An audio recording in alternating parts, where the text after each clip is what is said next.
अस्सलाम वालेकुम नाज़रीन, इमरान याकूब खान साहब और जफ़र हिलाली साहब के साथ मैं हूं Samina Pasha. Programme view point में आपको खुशामदीद कहती हूं।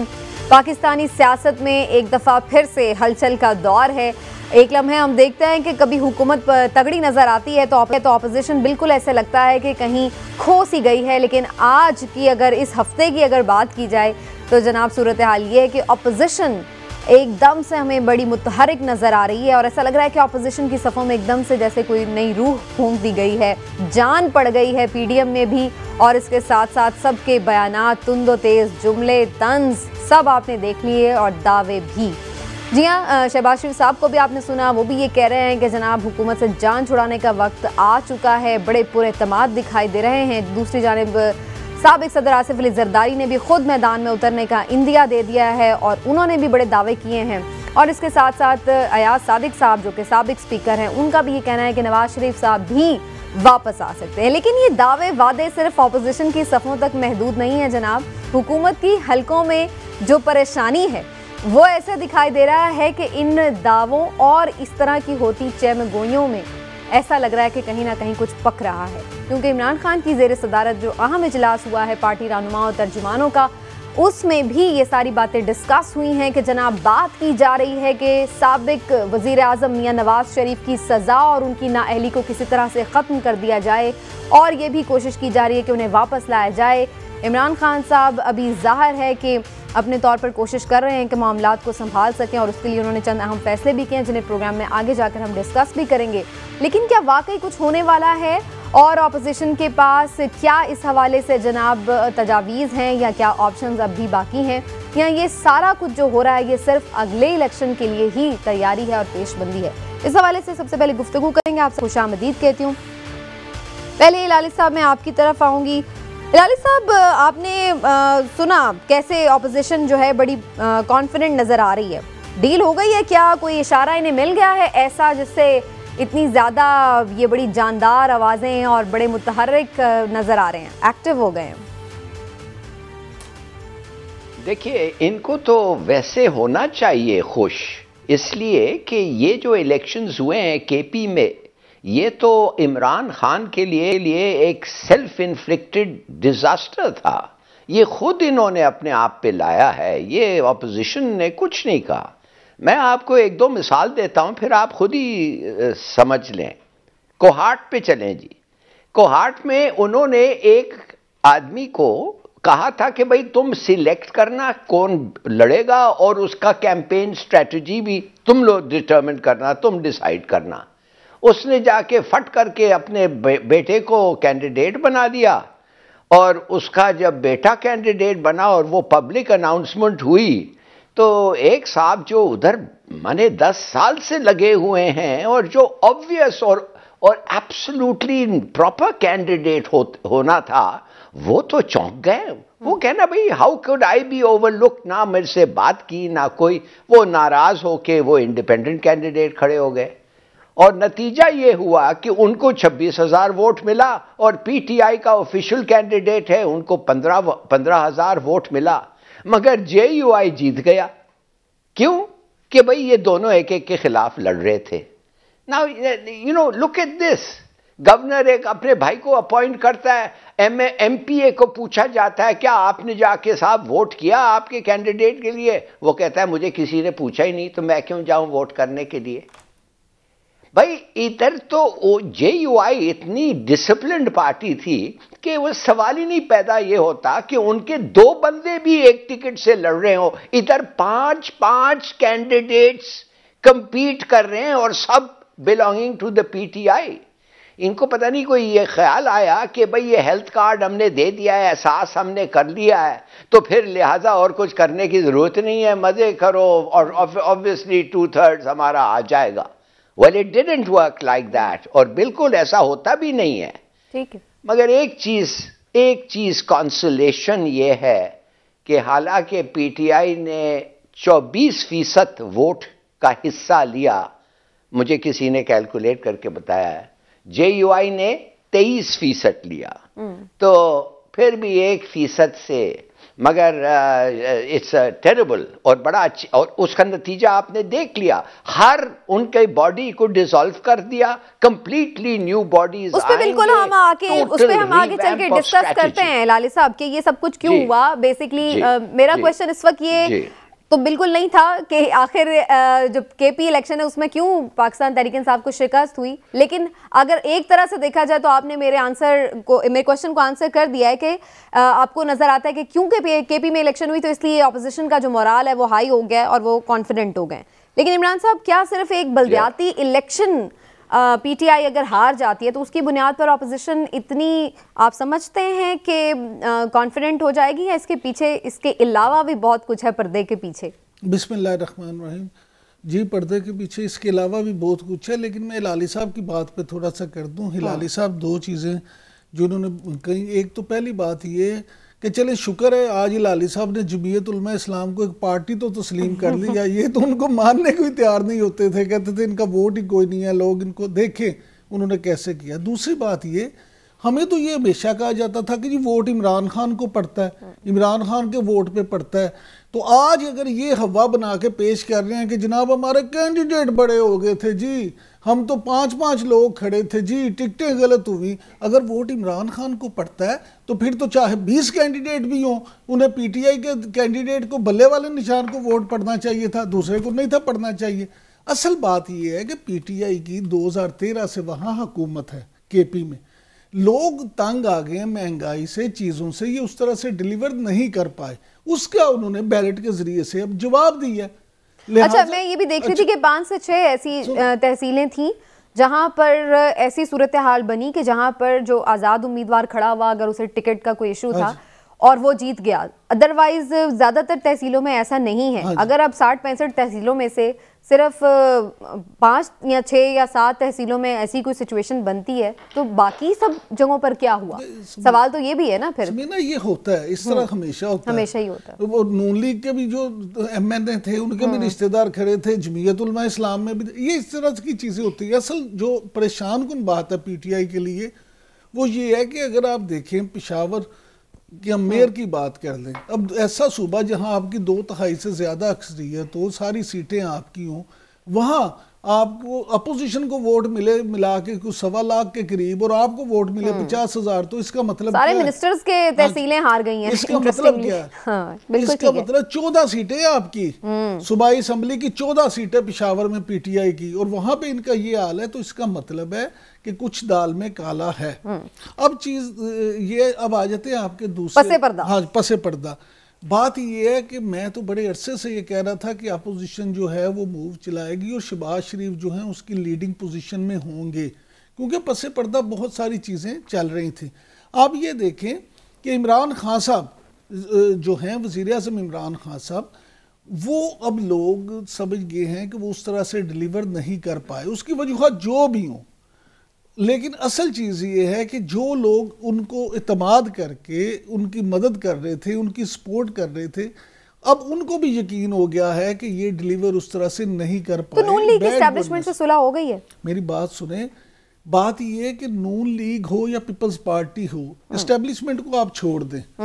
मुझे ये बताएं कि क्या अमेरिका की आप मिसाल ले लें, क्या अमेरिका में plan A, plan B, plan C नहीं होते? दुनिया का कौन सा ऐसा मुल्क है जिस रियासत को चलाने के लिए हर वक्त जो जिम्मेदारान होते हैं, जो ताकतवर, अमेरिका को छोड़े, ये बताएं नून लीग की एस्टैब्लिशमेंट से सुलह हो गई है? नून लीग की या पीपल्स पार्टी की सुलह की बात नहीं है। बात ये है कि जब आप इस वक्त ये मामला होगा कि एक बंदा डिलीवर नहीं कर पाया, तो उन्होंने फिर कुछ ना कुछ और सोचना है, और जब सोचना है तो फिर नून लीग मौकफ क्या लेती है? नून लीग कहती है कि आप सपोर्ट हमें ना करें, आप न्यूट्रल हो जाएं, आप न्यूट्रल हो जाएं तो हमारे लिए यही बड़ी सपोर्ट है। ठीक है, लेकिन मैं आपको ये बात बता दूं कि मियां शहबाज शरीफ जो हैं वो भी मंजूर नज़र हैं। मियां शहबाज शरीफ के हमेशा ताकतवर हल्कों से बड़े अच्छे ताल्लुकात रहे हैं, अच्छे बच्चे बन के उन्होंने अपने ताल्लुकात को निभाया, लिहाजा ये उनके लिए काबिल कबूल हैं। और मियां शहबाज शरीफ का जो लहजा है, जो उनकी कॉन्फिडेंस और सियासी तेजी जिसको आप कह सकते हैं वो बहुत कुछ बयान कर रही है। ठीक है, हिलाली साहब ये भी दावे कर रही है PMLN और खास तौर पर अयाज सादिक साहब के नवाज शरीफ साहब तो बहुत जल्दी वापस आने वाले हैं, जनवरी की डेट दी जा रही है, आ जाएंगे 2-4 महीनों में वापस? हाँ, अगर बाकी कैद जो है वो अगर उनको कंप्लीट करना है जेल के अंदर जिधर उसको जाना चाहिए और जिधर उसको रहना चाहिए तो उसको वापस वाकई आना चाहिए। हम तो समझते हैं कि कैद झूठ बोल के निकल गया है और वापस वाकई आना चाहिए। देखिए, आप बात कर रहे हैं केपी के इलेक्शंस पे, फिर फट करके आपने चेंज कर दिया है सीन को, पता नहीं क्या। नहीं, मैंने तो पहले आपसे क्वेश्चन ही इस बारे में नवाज शरीफ, चलिए नवाज शरीफ का जो पार्टी जो है it has ceased to exist, वो तो है ही नहीं फ्रंटियर में भाई, केपी में तो है ही नहीं उसकी पार्टी। एक जमाने में 40 सीट होते थे 80 की असेंबली में, अब 4 हैं 140 के। क्या क्या आप कह रहे हैं, ये नवाज शरीफ का तो नाम ही नहीं ले इसमें। PML नून 3 सीट्स लिया है, आप इसके बारे में डिस्कस ही ना करें। और नवाज शरीफ अगर इनका लीडर बनता है विद 3 सीट्स केपी, छोड़िए जी खुदा के लिए, ये एक सेंट्रल पंजाब का पार्टी लीडर रह गया है। और ये खुद भी जब ये इसकी ट्रायल शुरू होने वाली है, वो 3000 सफ़े पढ़ने के बाद वो ये भी उधर ही होगा जिधर उसका भाई है। मेरे ख्याल में एक ही जेल में प्राइम मिनिस्टर साहब खुद ये बात करें, आप कह रहे हैं हम बात ना करें, प्राइम मिनिस्टर साहब खुद इजलास में बैठ के ये बात कर रहे हैं कि नवाज शरीफ की सजा खत्म होने की आजकल बातें हो रही हैं, ये बात कही है उन्होंने। तो वो उल्टा अपने वजीरों को, मैं तो नहीं कह रहा हूं, मैं तो थोड़ी बात, आई एम नॉट सेइंग कि उसकी सजा होनी चाहिए कि नहीं, वो तो हो कैसे सकती है भाई, वो एक भगोड़ा है। आई डोंट अंडरस्टैंड ये क्यों बात कर रहे हैं कि सजा खत्म हो जाएगी। ओपनली बात करना जो है, भी तो हुई थी ना लाली साहब। लेकिन मैं इमरान साहब से पूछती हूँ, इमरान साहब ये इमरान खान साहब ने जो ये बात की आज कि जी ये बातें हो रही हैं, ये कौन कर रहा है बातें, कौन है जो सजा खत्म करना चाहता है नवाज शरीफ? मैं अर्ज करता हूँ, पहले मैं जरा हिलाली साहब जो बात कर रहे थे ना 40 सीटों वाली, हिलाली साहब 80 की दहाई की अगर बात करते हैं ना, तो फिर 80 में तो पंजाब में भी पीपल्स पार्टी की हुकूमत थी, उस वक्त भी यहाँ नून लीग नहीं थी। बात यह है कि हालात वक्त के साथ साथ बदल जाते हैं, वक्त के साथ साथ हालात बदल जाते हैं। अब आ जाए तो आपके उसकी तरफ जो नवाज शरीफ के बारे में ये देखिए, आज इमरान खान साहब ने, वज़ीर आज़म इमरान खान साहब ने नवाज शरीफ के बारे में जो बात कही है, असल में ये पैगाम है, ये बात पैगाम है कुछ हलकों की तरफ जिनको ये बावर कराना चाहते हैं कि जनाब ऐसा कोई प्लान ना हो जिसमें उनकी सज़ा जो है वो माफ़ कर दी जाए। देखिए, सज़ा ऐसे माफ़ हो ही नहीं सकती कि वो कह दें, कोई सोच ले कि सज़ा माफ़ हो जाए। सज़ा तो माफ़ होगी, रास्ते तो बन जाते हैं ना। मेरी गुजारिश सुने, तो उन रास्ते रोकने के लिए आज वज़ीर आज़म इमरान खान ने ये बात की है ना। देखिए, वज़ीर आज़म इमरान खान साहब जो हैं, मुझे तो इस मुल्क के कानून पे, अदलिया पे पूरा यकीन है, पूरा भरोसा है। मैं तो ये समझता हूँ कि अदलिया जो है वो कोई ऐसा काम नहीं करेगी बगैर किसी कानून के या सबूत के। कानूनी रास्ते बनते हैं। कानूनी रास्ते अगर बन जाए, सबूत हो जाए, तो फिर तो अदालत को कोई भी फैसला, वैसे जब विल होती है ना तो फिर कानूनी रास्ते बन जाते हैं। बात ये है समीना, बात ये ख्वाहिश, बहुत अच्छा कहा, ख्वाहिश पे नहीं होता। अब हिलाली साहब की तो ख्वाहिश है कि नवाज शरीफ सजा से पूरी जिंदगी जेल में रहे, लेकिन लेकिन अगर किसी की ये ख्वाहिश हो जाए, मैं आपसे ये कह दूं कि मुझे ये तो नहीं पता कि वो जनवरी में आएंगे या फरवरी में, लेकिन मुझे ये जरूर पता है, और मैं हमेशा कहता हूं कि जब इलेक्शन अनाउंस हो जाएंगे तो वो जरूर आएंगे, चाहे वो जेल में जाए। मैं लाली साहब से बात पूछनी, लाली साहब लोग तो ये भी कह रहे हैं कि बेसिकली उन्हें वहां पर बरतानिया में रहने में अब प्रॉब्लम्स का भी सामना है, क्योंकि जाहिर है कि उनकी कुछ कानूनी मामलात वहाँ पर अब ख़राब हो रहे हैं। उनको जो उन्होंने अपील भी कर रखी है वहाँ अपने स्टे के लिए, तो उसके ऊपर भी जाहिर है कि उन्हें चीज़ें देनी है। तो वहाँ पर वैसे ही उनका कानूनी तौर पर चूँकि वो घेरा तंग हो रहा है, तो शायद वो उनके लिए पॉसिबल ही नहीं है। इसलिए यहाँ पर ग्राउंड बनाया जा रहा है कि जी वो तो अपनी मर्जी से अब मुल्क की मोहब्बत में वापस आ रहे हैं। देखिए समीना, जिस किस्म की अपील उसने लॉन्च किया है होम सेक्रेटरी के जजमेंट के खिलाफ, वो एक अजीब सा अपील है, और वो फैसला उसका होगा कानून पे नहीं मगर पॉलिटिक्स पे। नवाज शरीफ जो है एक पाकिस्तान का एक एक्स प्राइम मिनिस्टर है जिसके बड़े अच्छे ताल्लुकात हैं अमेरिका के साथ, और लंदन में भी उसके बड़े अच्छे ताल्लुकात हैं। अगर ब्रिटिश नेशनल इंटरेस्ट या वेस्टर्न नेशनल इंटरेस्ट या नेटो इंटरेस्ट ऐसे हो कि उसको उधर रहना चाहिए तो वो उसको रख लेंगे उधर। अब मैं नहीं समझता कि हम लॉ के बारे में डिबेट कर सकते हैं, मगर उनका जो पॉलिटिकल इंटरेस्ट है वो हम नहीं डिबेट कर सकते। आराम से पॉलिटिकल असाइलम उसको देके उसको रख सकते हैं उधर, और देख सकते हैं कि एक दिन आएगा जब पाकिस्तान में कुछ बढ़े तो फिर उसको लॉन्च कर सकते हैं। एंड ही वो एक बड़ा इंपॉर्टेंट उनका आदमी होगा। तो मैं नहीं, इस पे मैं डिबेट नहीं करना चाहता कि वो वापस आएगा कि नहीं। On the face of it कोई ऐसी हियरिंग नहीं हो रही है, कोई सुप्रीम कोर्ट ने कोई इंडिकेशन नहीं है। हाँ, पॉलिटिकली ये है, मगर दिस इज नॉट राइट ना कि हम पॉलिटिकली अगर कुछ लोग चाहते हैं कि वो माफ हो जाए, ये गलत बात है। वो हम तो इतनी इंपॉर्टेंस ना भी देते इस बात को, लेकिन जब प्राइम मिनिस्टर साहब खुद ये बात करेंगे तो ऑब्वियसली वो इंपॉर्टेंट तो हो ही जाती है। लेकिन इमरान साहब ये बताएं कि जरदारी साहब के पास कौन सा फॉर्मूला है? वो तो कह रहे हैं कि जनाब उनसे पूछा जा रहा है कि कोई फॉर्मूला जो है वो रखें, आपके पास क्या फॉर्मूला है? जरदारी साहब बिलावल को थोड़ा सा पीछे करके खुद आगे आएंगे, कोई उनके पास भी कुछ है करने के लिए? देखिए, बिलावल को उन्होंने काफी दफा कोशिश की है। अब जरदारी साहब समझते हैं कि इस वक्त जो हालात हैं, और अगर कुछ लोग, फिर मैं कहूँगा कुछ लोग, अगर वज़ीर आज़म की परफॉर्मेंस से खुश नहीं है तो जरदारी साहब ये ज़रूर चाहेंगे कि उसमें वो अपना हिस्सा हासिल कर सकें। अब अपना हिस्सा हासिल कैसे कर सकते हैं कि वो ये बावर कराने की कोशिश करें कि हम भी हैं, हम भी मौजूद हैं, हम भी पड़े हैं राहों में, हम आपके लिए ज़्यादा बेहतर अंदाज में डिलीवर कर सकते हैं, हमारे भी स्टेक्स हैं। वो सही है, लेकिन मेरा सवाल ये है कि वो मेरी गुजारिश सुनना, मैं उधर ही आ रहा हूँ आपके सवाल की तरफ ही। अब बात ये है कि जरदारी साहब ने जो कहा है कि हमसे पूछा गया, तो आपको पता है कि उसके जवाब में ये भी आ गया कि किसने पूछा। आप ये बताएं कि ये खबर आई है मार्केट में, बिल्कुल, ये किसने पूछा।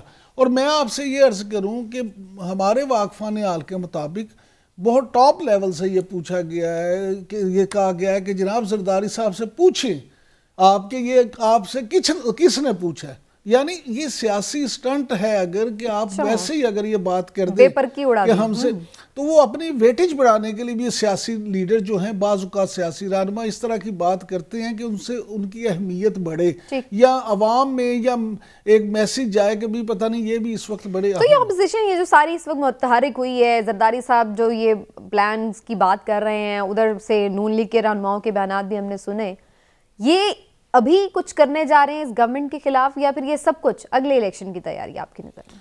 देखिए, इस वक्त जो पोजीशन है, मुझे ये लगता है, अब गैब का इल्म तो अल्लाह को है, लेकिन मुझे ये लगता है इस तरह से कि शायद इस वक्त अपोजिशन इस मूड में है, ख़ास तौर पे मुस्लिम लीग नून ने ये जहन बना लिया है कि वो वोट ऑफ नो कॉन्फिडेंस की तरफ जाएं।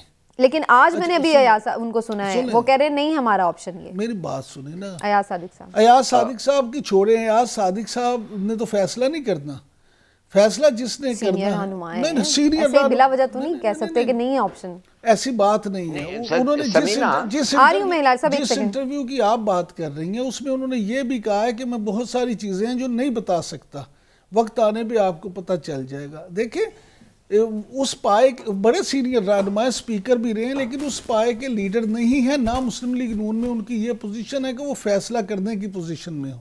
मुस्लिम लीग नून में फैसला करना है मियां नवाज शरीफ ने और मियां शहबाज शरीफ ने। नहीं, ऑब्वियसली फैसला तो उनका नहीं है, लेकिन अगर वो कह रहे हैं हो सकता है ऊपर के लेवल पे ऐसी कोई बात हुई हो कि इन हाउस चेंज चाहिए, नहीं चाहिए। मैं आपसे ये कह रहा हूँ कि वहाँ बात चल रही है कि इन हाउस चेंज होनी चाहिए। अच्छा, मैं आपको खबर दे रहा हूँ, मैं आपको ये खबर दे रहा हूँ। ये मुस्लिम लीग नून में इस वक्त ये बड़ी सीरियस डिबेट है कि हमें वोट ऑफ नो कॉन्फिडेंस की तरफ जाना चाहिए, राइट। और ये सिर्फ यही नहीं कि मरकज में जाना है बल्कि पंजाब में भी जाना चाहिए। ठीक, अब वो किस तरह से जाते हैं, क्या स्ट्रेटेजी बनती है, ये एक अलग डिबेट है। अच्छा, इसका मतलब है कि फिर इन हाउस चेंज भी ऑप्शन है। तो 23 मार्च का लॉन्ग मार्च फिर क्या होगा, इस पर मैं जरा बाद में आती हूँ इमरान साहब पे, पहले मैं लाली साहब का कमेंट लूँ। जी लाली साहब, आप कुछ कमेंट करना चाह रहे हैं इसी हवाले से कि नो कॉन्फिडेंस होगा? देखिए, नो कॉन्फिडेंस अगर होगा तो दूसरी गवर्नमेंट जो आएगी वो भी एक अलायंस उनको बनाना पड़ेगा ना, उनको भी दूसरे पार्टीज के साथ मिलके मुल्क को चलाना पड़ेगा। अब वो क्यों मिले दूसरे पार्टीज के साथ, जब अगर इलेक्शन में अगर वो इतने कॉन्फिडेंट हैं, नो कॉन्फिडेंस जीत लिया है और ये नवाज शरीफ वापस आ रहा है, तो वो कहेंगे इलेक्शन में जाओ, हमें एक सॉलिड मेजॉरिटी दो, हम फिर काफ और MQM के साथ नहीं जाना चाहते हैं, JUI के साथ नहीं बनाना चाहते हैं, हम we will come in on our own. कुछ नहीं होगा ऐसा, मैं आपको बता रहा हूं जरदारी का क्या खेल है। जरदारी नोज कि उसके पास कोई उम्मीद किसी जगह नहीं है एक्सेप्ट सिंध, और फॉर प्रैक्टिकल पर्पसेस जरदारी साहब सिफर हैं। वोट भी अगर, सीट्स तो नहीं ले सकते, और वोट्स भी अगर लें तो खरीद के लेते हैं। जैसे JUI का कैंडिडेट पिशावर का खुद कह दिया है सबके सामने कि मैंने 20 करोड़ रुपया खर्चा है, पैसे चले हैं।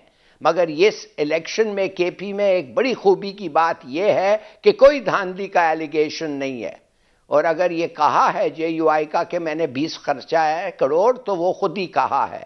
देखिए, सिंध चाहिए जरदारी को, और उसको कुछ नहीं मिल सकता। और सिंध, हाँ, वो इंडिकेट कर रहा है to the powers that be, मैं जो हूं, देखिए आपके प्रॉब्लम्स को मल्टीप्लाई नहीं किया, मैंने कुछ नहीं किया, मैं चुप रहा, मैं चुप बैठा हूं, मैंने नवाज को नहीं सपोर्ट किया। वो जब आपको गालियां दे रहा था, मैं उसके साथ नहीं था, हम पीछे हट गए थे। अब मेरा भी तो कोई कुछ मिलना चाहिए एज अ रिजल्ट। मेरे गुड बिहेवियर का रिवॉर्ड क्या है? और मैं अफसोस से मुझे कहना पड़ता है कि शायद उसको फिर सिंध मिल जाए। अच्छा लेकिन सिंध तो अभी लग भी यही रहा है कि उन्हीं के पास है, कौन उनको चैलेंज कर रहा है? सिंध को छोड़ें, असल बात है लाली साहब ने जो बात की है उस पर वापस आते हैं कि ये करेंगे क्या वोट ऑफ नो कॉन्फिडेंस अगर होता है। इसमें दो चीज़ें हैं हिलाली साहब, इस वक्त जो ईवान इक़्तिदार में जो चीज़ें चल रही हैं, जो पावर कॉरिडोर्स में चीज़ें डिस्कस हो रही हैं, दो तरह की कॉन्स्पिरेंसी थ्योरीज जो चल रही हैं। एक ये है कि अगर ये वोट ऑफ नो कॉन्फिडेंस होता है प्राइम मिनिस्टर के खिलाफ और वो कामयाब भी हो जाता है, तो उसके बाद स्पीकर देंगे दावत अपोजिशन लीडर को, मियाँ शहबाज शरीफ को, कि जनाब आप हुकूमत बनाएं।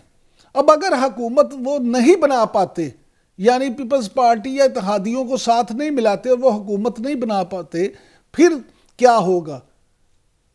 फिर कुछ लोगों का ये मानना और कहना है कि जी ऐसी सूरत में असम्बलियाँ टूट जाएंगी और नए इलेक्शन की तरफ चले जाएंगे, क्योंकि ये इनडायरेक्ट वे उसको कॉल करने वाली। दूसरी खुर्शीद शाह साहब जो हैं, उनका जो फार्मूला है वो ये कह चुके हैं, वो कहते हैं कि जी अगर वोट ऑफ नो कॉन्फिडेंस होता है तो जो भी हुकूमत बनेगी वो 3-4 माह के लिए होगी, और फिर 3-4 माह के बाद वो नए इलेक्शन अनाउंस कर देगी और उसमें फिर नए इलेक्शन में चले जाएंगे। यानी मामला ये हैं जो हम हमेशा से बात कर रहे हैं कि अर्ली इलेक्शन का भी एक आईनी तरीका ढूंढा जा रहा है कि किस तरह से अर्ली इलेक्शन करवाए जा सकते हैं, क्योंकि अब 3.25 साल या 3.5 साल के बाद मिड टर्म इलेक्शन की बात नहीं होती। लिहाजा ये जो चीजें हैं ये इस वक्त इस और मियां साहब अभी आप देखें कि सिचुएशन ऐसी भी हो रही कि खुद PTI के बहुत सारे जो मेंबर्स हैं वो खुद अगेंस्ट अब बातें करना शुरू हो गए हैं। अब सुन ले, ये भी सारे वो होते हैं ना सिंबल्स इकट्ठे शुरू हो जाते हैं। अच्छा हिलाली साहब, आपको मजे की बात बताऊं,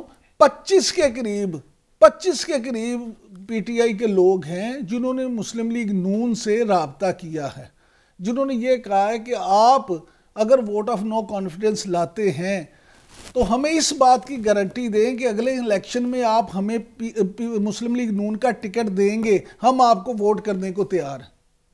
अब मामला ये है कि जब बात यहां तक चली जाए तो फिर समझे कहीं ना कहीं तो कुछ गड़बड़ चल रही है। ये तो वैसे जब प्राइम मिनिस्टर साहब ने वोट ऑफ कॉन्फिडेंस लिया था उस वक्त भी ये खबर हमने सुनी थी लाली साहब, लेकिन इन दी एंड फिर हमने देखा है कि बाद में सब इकट्ठे हो ही जाते हैं। वो इसलिए बजट के मामले पर भी ऐसी ही बातें सुनी थी हमने। वो इसलिए कि उस वक्त जो जिन लोगों कीमत बढ़ाते हैं हिलाली साहब कीमत बढ़ाने से ज्यादा मैं ये समझता हूँ कि जब इशारा मिल जाता है और उनको कह दिया जाता है कि बच्चू नहीं, अभी नहीं, अच्छे बच्चे बन के बैठे रहो, तो फिर भी वो सूरत हाल चेंज हो जाती है। मार्च की डेट्स बड़ी इंपॉर्टेंट हैं। इसमें 3 मुझे इस वक्त लग रहा है कि 3 बड़ी हैपनिंग्स जो हैं वो अंडर डिस्कशन है।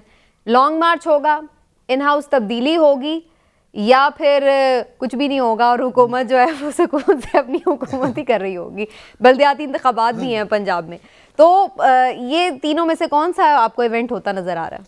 बल्दियाती इंतखाबात तो मुझे बिल्कुल होते दिखाई नहीं दे रहे। अच्छा, हाँ जी, ये मैं आपको बता दूं। अच्छा, और मुझे ये लगता है कि शायद लॉन्ग मार्च की भी सूरत ना आए। अच्छा, हाँ जी, उससे पहले ही शायद कोई इस तरह की सूरत हाल बन जाए कि लॉन्ग मार्च की जरूरत ना रहे। अच्छा, हाँ जी, लेकिन असल चीज जो उससे भी अहम है वो ये देखें, एक सेकंड बस लाल साहब, अब आपकी तरफ आ रही हूँ। उससे भी अहम है वो चीज ये देखें कि प्राइम मिनिस्टर ने, देखें पैनिक देखें आप, कि प्राइम मिनिस्टर ने आज जो फैसला किया है और जिस तरह से अपनी तंजीमें सारी तहलील कर दी, उस पर तो मैं अभी आती हूँ, डिटेल में बात करती हूँ ब्रेक के बाद, लेकिन मैं जरा पहले लाली साहब के इस पे कमेंट लूँ। जी लाल साहब, आप क्या देख रहे हैं, मार्च में क्या होने जा रहा है? देखिए, ये कुछ नहीं होने जा रहा है, ये बड़ा गैर जिम्मेदार बातें हो रही हैं। एक गवर्नमेंट जो स्टेबिलिटी बताना चाहती है, इकोनॉमी के लिए स्टेबिलिटी चाहिए, IMF के लिए स्टेबिलिटी चाहिए, हम ये पॉलिटिशियंस के बातों में आके हर शो पे कहते कब जा रहा है, कब जा रहा है। हम प्रमोट कर रहे हैं इंस्टेबिलिटी। अच्छा, ठीक है, बस करें जी, ये सब बकवास है। 3 साल से सुन रहे हैं, पहले हफ्ते के बाद से सुन रहे हैं कि गवर्नमेंट जा रही है। Forget it. जब आप देखेंगे कोई सॉलिड मूव अगर होगा, और ये जो केपी में हुआ है, ये तहलील करना तो बड़ा सही है। अच्छा। ये तो बताता है इमरान खान को कि तुम बड़े सुपर कॉन्फिडेंस होके बैठे हुए थे कि फ्रंटियर जो है, केपी जो है, तुम्हारे हाथ से कभी जा ही नहीं सकता है। अब बच्चों सीखो, और सीखा है उसने। चलिए मैं जरा एक फवाद चौधरी साहब का गुफ्तगू सुनवा देती हूँ कि बेसिकली डिसीजन हुआ क्या है, फिर उसके बाद जरा डिटेल में इस पे बात करें कि आखिर ये फैसला प्राइम मिनिस्टर साहब ने क्यों किया है। अच्छा। और ये सही बरवक्त फैसला है या नहीं, पहले सुन लेते हैं फवाद साहब ने कहा क्या। फिर ये नया टॉपिक शुरू हो जाएगा। मैं सिर्फ हिलाली साहब की बात पे एक छोटा सा कमेंट करना चाहता हूँ।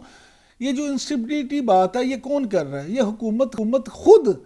इसने 3 साल देखे, हम तो बतौर जर्नलिस्ट, बतौर एनालिस्ट ये चाहते हैं, हमारी शदीद ख्वाहिश है कि 5 साल हुकूमत पूरी करे, जो भी हुकूमत हो उसको 5 साल पूरे करने चाहिए। लेकिन हुकूमत की तरफ से खुद ऐसी बातें की जाए, इस तरह से किया गया कि अवाम और अपोजिशन किसी को साथ मिला के इन्होंने काम ही नहीं किया। ठीक है, चलें जी, के साथ वो मत्था लगाए रखा है, और उसका नतीजा ये है। अब सुनाए फवाद चौधरी साहब, सुनते जी क्या कहते हैं।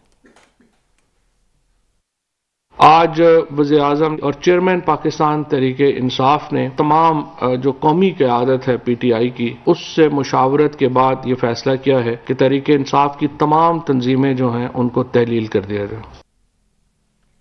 तो जनाब, इस अहम फैसले की क्या वजूहात बनी है? KP इलेक्शन में जो एक झटका लगा है PTI को, उसके बाद हमने देखा है प्राइम मिनिस्टर साहब के बड़े इंपॉर्टेंट ट्वीट्स भी आए हैं कि जी मैं खुद निगरानी करूंगा, आगे जो बाकी मरहले हैं और पंजाब में भी जो टिकट है वो देखभाल के दिए जाएंगे। और उसके साथ साथ आज उन्होंने ये किया है कि ये सारी तंजीमें तहलील कर दी PTI की, और इसके साथ साथ एक खुसूसी कमेटी बना दी है जो कि गालिबन 21 अफराद पर मुश्तमिल है, और उसमें तकरीबन तमाम ही सीनियर जो रहनुमा हैं PTI के वो शामिल हैं, जो कि आगे के मामला देखेंगे। सवाल वही कि जनाब क्या ये सही फैसला है इस वक्त के लिए? हिलाली साहब, आप इस पे कमेंट करे थे, आप कंटिन्यू भी कीजिए, कंप्लीट भी कीजिए। और मेरा इस सवाल का आंसर भी कि सब लोग ये कह रहे हैं कि इससे तो आपका ऐसे लग रहा है कि कोई पैनिक हो गए हैं आप, और आपने एकदम सारी जो चीज़ें हैं वो तहलील करके ये मौका दे दिया सबको कि हाँ अब बिल्कुल ही ओपन कर दिया मामले को।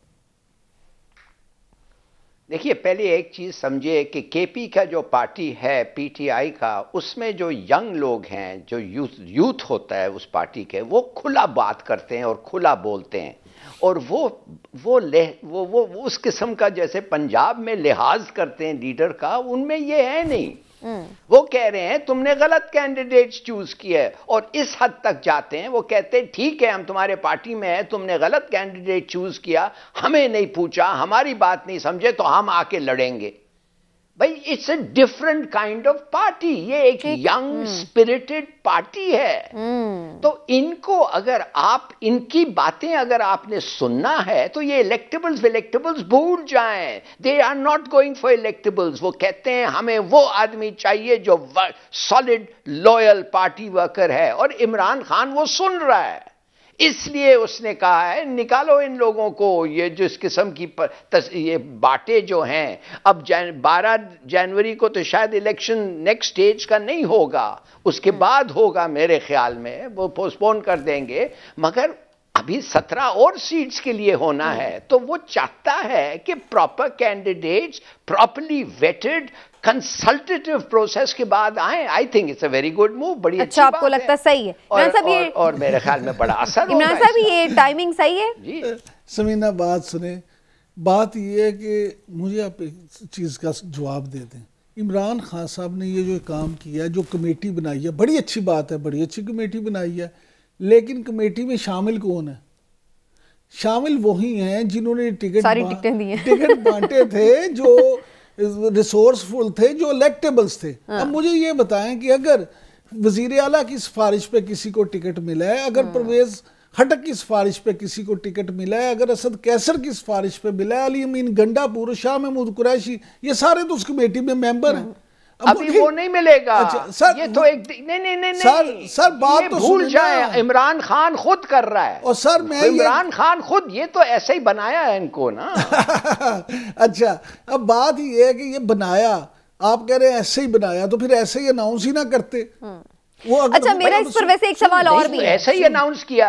अच्छा लेकिन मेरा इस पर एक सवाल है। देखिए खुदा की एक चीज, just one thing, just let me finish. मैं सिर्फ ये कह रहा हूं कि इन लोगों को इनको रखना जरूरी है, नहीं तो एक और क्राइसिस हो जाता कि वो कहते कि आपने नो कॉन्फिडेंस हमारे पे लगा दिया है इस इलेक्शन, सारा यानी मलबा हम पर डाल दिया। ठीक है आप ये कह रहे हैं, लेकिन अच्छा लेकिन मेरा एक सवाल बाद सुने, ये जो लोग हैं ना, ये सीजन्ड पॉलिटिशियंस हैं, ये कोई गुड्डे गुड्डी का खेल नहीं है ना। ये है कि डंग टपाओ पॉलिसी है कि जी आपने ऐसी कमेटी बना दी और उन्हें ये पता नहीं है कि आपने मगरों लाओ कमेटी कि इनको मिट्टी पाओ कमेटी, ये ऐसी बात नहीं है। वो लोग हैं जो इलेक्टेड सारे गुर जानते हैं। हाँ वो गुर ये सारे जानते हैं। मामला ये है कि इमरान खान साहब शायद अभी तक ये फैसला ही नहीं कर पाए कि उन्होंने इलेक्टेबल्स के साथ चलना है या नहीं चलना।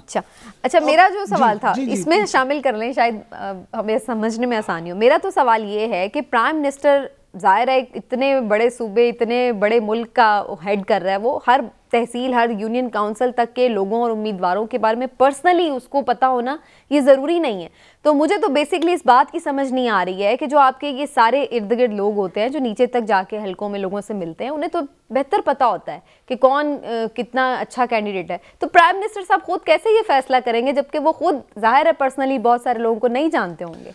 गुजारिश ये है कि मैं यही तो बात मैं कर रहा हूँ, वज़ीर आज़म इमरान खान साहब जो है ना, वो बहुत ज़्यादा जो है ना, वैसे मेरे तो हर दिल अजीज़ वज़ीर आज़म है। वज़ीर आज़म इमरान खान साहब मेरे तो हीरो रहे हैं, लेकिन प्रॉब्लम ये खुद नुमाई के इतने वो शौकीन हैं, वो हर चीज़ को ना खुद कहते हैं मैं खुद कर लूँ, मैं खुद कर लूँ। अब उसी मैं खुद कर लूँ के चक्कर में उन्होंने इस पार्टी का, जब मुझे आप ये बताएं, मैं आपके साथ बैठ कर सकता हूँ, आप तो लोगों की बात करते हैं, उन्हें वहाँ बहुत सारे हलकों का इल्म नहीं होगा कि कौन सी तहसील किस जिले में, उन्हें इसका भी याद नहीं होगा, क्योंकि हो नहीं सकता। मैं एग्जैक्टली ये तो कह रही हूँ, वो खुद पर्सनली कैसे कर सकेंगे? बड़ी एक मसरूफियत होती है और नीचे टीम्स होती है, वो इसी मकसद के लिए होती है, उन्हें ज्यादा पता होता है। आपने जब ये फैसले करने हैं तो आपको अपने मशीरों से, अपने रुफका से मशवरा इवेंचुअली करना पड़ता है, क्योंकि ऑन ग्राउंड जो सिचुएशन होती है वो हर आदमी को नहीं पता होती। ठीक है, मैं लाली साहब से इस पे कमेंट लूँ। जी लाली साहब, प्राइम मिनिस्टर साहब कैसे करेंगे और उनका सिलेक्शन कैसे ठीक होगा जब वो खुद पर्सनली सब कुछ नहीं जानते होंगे? देखिए, अब वो तो नहीं कर सकता है ना जो पहले हुआ है। ये सब लोग जैसे ये कह रहे थे, इनमें से कुछ लोग अपने रिश्तेदारों को अपॉइंट किया है, अब इनकी बात तो फिर नहीं सुनेगा ना, इनकी बात इसको सुनना पड़ता है, मगर फैसला वो करेगा। उसको पता चल गया है कि कौन कितने पानी में है। उसको जो रिएक्शन आया है, जो फीडबैक आया हुआ है हर कंस्टिट्यूएंसी का, आखिर वो इतना मेजर ड्रास्टिक स्टेप क्यों लिया है, उसको पता ये चल गया है कि this is a total disaster. तो अब वो अपने सोर्सेज के थ्रू इन लोगों की बात सुनेगा, मगर खुद अनाउंस कर दिया आई विल डू इट। तो आप लोगों पे फिर मेरा सवाल है, वो अपने सोर्सेज कौन से होंगे? ठीक है, अच्छा अब मैं समझता हूँ हिलाली साहब, अब आप देखिए हर चीज तो नहीं पता रहा। ठीक है, अच्छा हिलाली साहब, अब ये तो छोड़े आप। हिलाली साहब, मुझे ये लगता है कि ये तंजीमें तोड़ने से मजीद क्यास बढ़ेगा। उसकी वजह क्या है? अब देखें हिलाली साहब, पहले ये नुकता नजर है ना कि देखें वहां पे मुख्तलिफ लोग खड़े हुए, यानी एक की बजाय एक को टिकट मिला, आपसी लड़ाइयाँ है, आपस में चपकलिश है, कोई आज़ाद खड़ा हो गया, किसी ने कुछ कर लिया तो लोग टूट गए, इसलिए प्रॉपर लोग नहीं जीत सके। यही पॉइंट है ना। अब अगर इन्होंने ये तंजीमें भी तोड़ दी तो इसका मतलब ये है कि ये वो लोग थे जो पहले पार्टी के साथ खड़े थे। अब इनमें भी मजीद इख्तिलाफात बढ़ेंगे। और वजीर आज़म इमरान खान साहब ने, वैसे आपस की बात है, ये पहली दफा तंजीमें नहीं तोड़ी, वो पहले भी ये कई दफा वो अनाउंस कर चुके हैं कि जी सही टिकट नहीं मिले। लेकिन बहरहाल अच्छा पॉइंट इसमें ये जरूर है कि कम से कम वोटर इतना बाशऊर होता जा रहा है कि वो ये नहीं अंधी तकलीद या अंधी मोहब्बत में नहीं गिरफ्तार है कि बस जी ये है तो हमने कर दिया। आप परफॉर्म करेंगे आपको वोट मिलेगा, आप परफॉर्म नहीं करेंगे तो भाई वोट नहीं मिलेगा, सीधी सीधी बात है। तो ये बड़ा अच्छा है कि हमारा वोटर माशाल्लाह से बाशऊर हो रहा है। एक ब्रेक लेते नाज़रीन, ब्रेक से वापस आते हैं तो कुछ बात करेंगे अफगानिस्तान के हवाले से कि पाकिस्तान और अमेरिका मिलकर चल सकेंगे या नहीं, एक ब्रेक के बाद।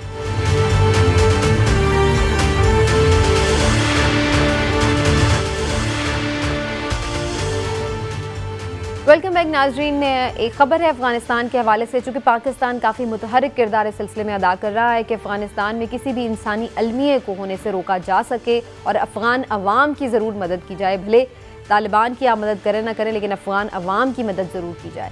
तो पाकिस्तान ने इस सिलसिले में आपको मालूम ही है काफ़ी कोशिशें की हैं और आलमी सतह पर लोगों को मुतहरिक करने की कोशिश की। इस सिलसिले में अमेरिका ने भी पाकिस्तान की काविशों का एतराफ़ किया और इसके साथ साथ ये इंडिया भी दिया कि जनाब बिल्कुल हम अफ़गान अवाम की मदद के लिए पाकिस्तान के साथ इस हवाले से मिलकर काम करने के लिए तैयार हैं।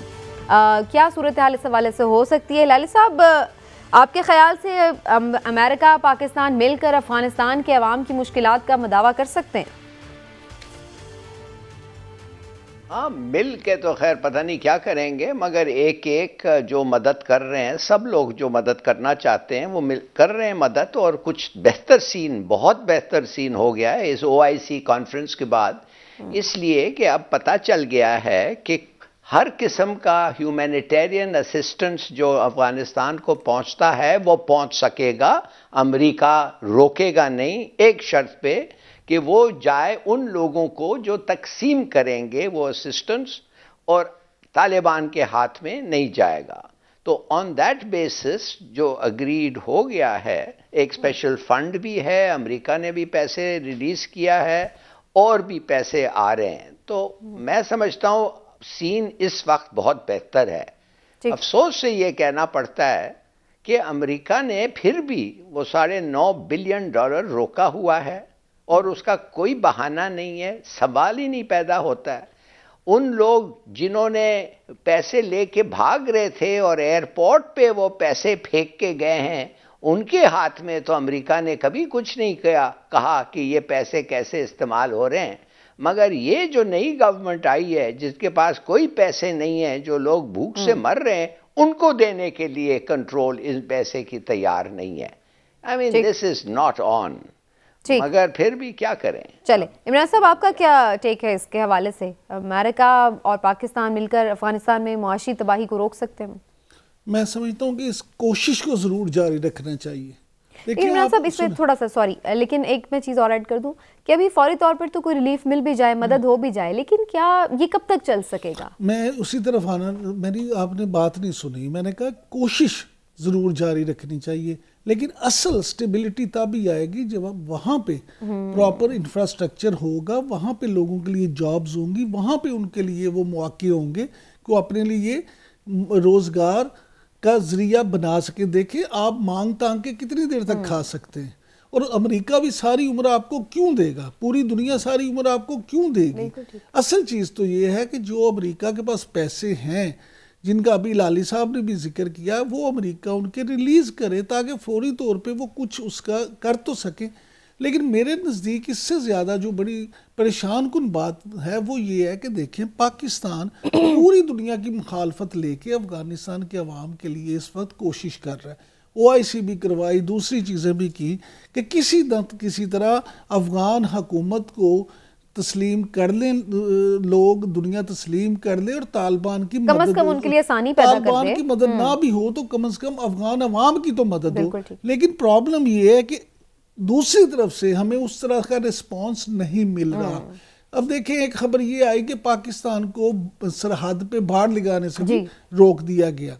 अब ये ऐन उस दिन का वाकया कहते हैं जी जिस दिन यहाँ OIC का इजलास जारी था, यानी अमेरिका की मुखालफत के बावजूद या मर्जी के बावजूद पाकिस्तान उनके लिए कोशिशें कर रहा था, और वो पाकिस्तान को ये मैसेज दे रहे हैं कि जी आप बाढ़ ना लगाएं। तो इस तरह की जो चीज़ें हैं ना, मैं ये समझता हूँ कि ये पाकिस्तान को इस हवाले से भी तालिबान से बड़ी खुल के बात करनी चाहिए और अफगान हुकूमत के साथ इस इशू को टेकअप करना चाहिए कि जनाब हम तो दिलो जान से आपके लिए कोशिश, जैसे रजा रब्बानी साहब ने भी बात की है और उन्होंने बड़ा वैलिड पॉइंट उठाया, मैं सुनवा देती हूँ। रजा रब्बानी साहब कहते हैं जनाब जब तालिबान सरहद को तस्लीम रहे तो पाकिस्तान क्यों आगे बढ़ रहा है? तालिबान की हम हमायत तो कर रहे हैं, तालिबान के लिए हम बात तो कर रहे हैं, लेकिन क्या फॉरेन मिनिस्टर ये पसंद करेंगे कि इस हाउस में आके मंडे को ये बताएं कि कल जो अखबारात में खबर छपी कि जो फेंसिंग का प्रोग्राम पाकिस्तान ने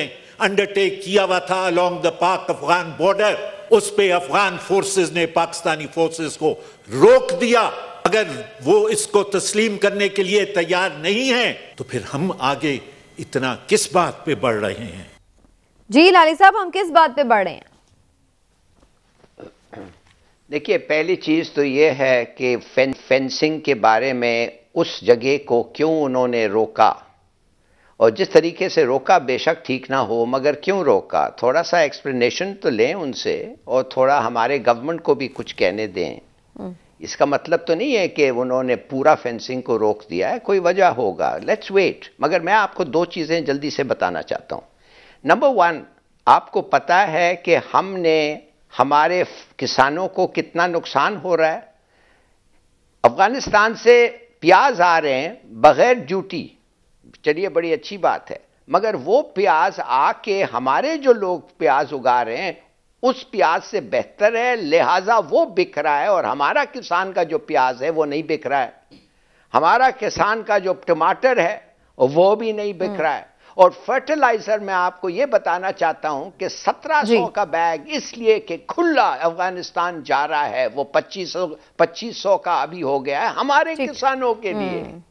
बिल्कुल सही। तो प्रोग्राम का वक्त खत्म हो गया। बिल्कुल, ये मसाइल तो हमेशा ही हमारे साथ रहते हैं, स्मगलिंग के भी, और जो कुछ चीज़ें हैं रेगुलराइज करने की, मैनेज करने की, इनको देखना पड़ेगा, क्योंकि अफगानिस्तान का भला करते करते हमें बहरहाल अपना नुकसान तो नहीं करना है, तो इस चीज़ को हमें देखना होगा। प्रोग्राम का वक्त खत्म हुआ, इंशाल्लाह फिर मिलेंगे। अल्लाह।